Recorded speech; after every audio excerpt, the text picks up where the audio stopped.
कधीच नाही चुकणार तुमचे फेवरेट टीव्ही शो झी5 सोबत, तेही एकदम फ्री। हरीश सर एकटेच असतील। हरीश सरांना माझ्या आणि आदित्य सरांच्या लग्नाबद्दल सांगायची हीच संधी आहे। ते ऐकून माझ्याबद्दल काय विचार करतील माहित नाही।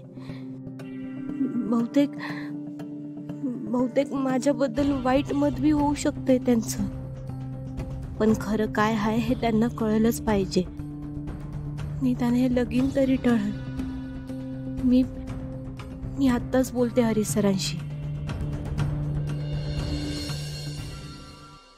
हो एक मिनिट, मी कॉल बॅक करतो।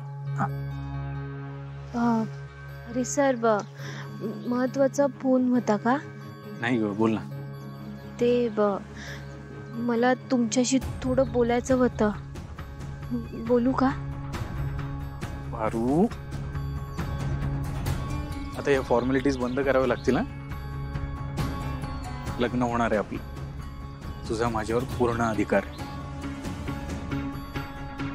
मला कसलाच अधिकार नाही सर। हा तुझा स्वभाव आणि मोठेपणा झाला। खूप साधी आहेस तू पारू। अहिल्या मॅम तुझ्यासाठी इतकं काय करतायत, पण तुझ्या चेहऱ्यावर त्याचा जराही आनंद नाही, जसं की सगळं नॉर्मल चाललंय। अगं एखादी दुसरी मुलगी असती ना तर आनंदाने नाचली असती। इतकी कशी अलिप्त आणि निस्वार्थी ग तू?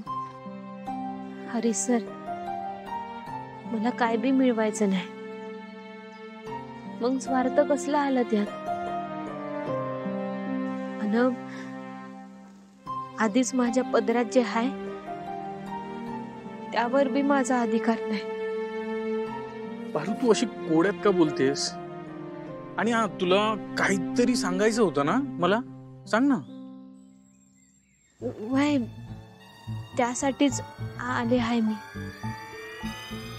आता मी तुम्हाला जे काय बी सांगणार आहे ते तुम्ही। पारू, ओ आय एम सो सॉरी, मी तुमच्या इम्पॉर्टंट डिस्कशन मध्येच इन केलं का? I am so sorry. Me actually हे विचारायला आले की तू प्रीतमला कुठे बघितलंस का? मी प्रीतमला खूप शोधते, कुठे सापडतच नाहीये तो। तुला माहिती आहे का कुठे गेलाय? ते प्रिया मॅडम बरोबर आहेत। या घरातल्या पुरुषांना वेड लागलाय बहुतेक। सर्वंट्सना डोक्यावर चढवून ठेवायची सवयच लागली यांना बहुतेक। आता ही पारू कशी बशी इथून जात होती, तोवरती प्रिया आली नवीन। ती तर एक नवीन केसच वाटतेय मला। एनिवे,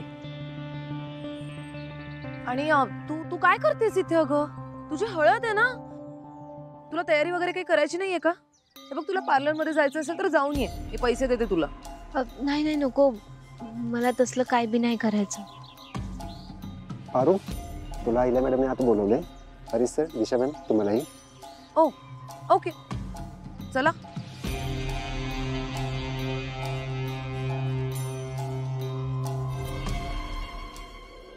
झी5 ॲप डाउनलोड करा आणि पहा सर्व एपिसोड्स एकदम फ्री।